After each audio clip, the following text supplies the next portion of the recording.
అందరికీ వినాయక చవితి శుభాకాంక్షలు. మరి అందరూ పూజ చేసేసుకుని ఉంటారు. విఘ్నేశ్వరుడికి మునాడు పెట్టేసి మీరు కూడా తినేసి ఉంటారు.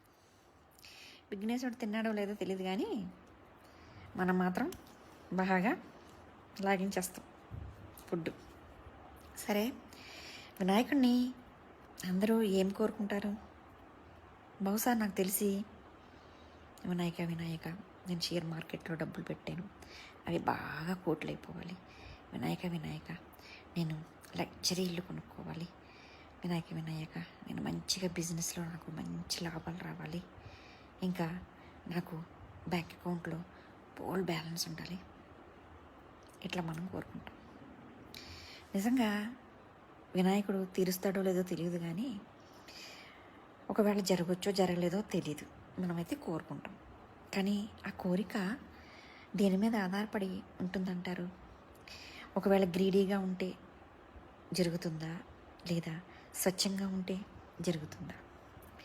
ఇక్కడ ఒకటి మనం తెలుసుకోవాలి.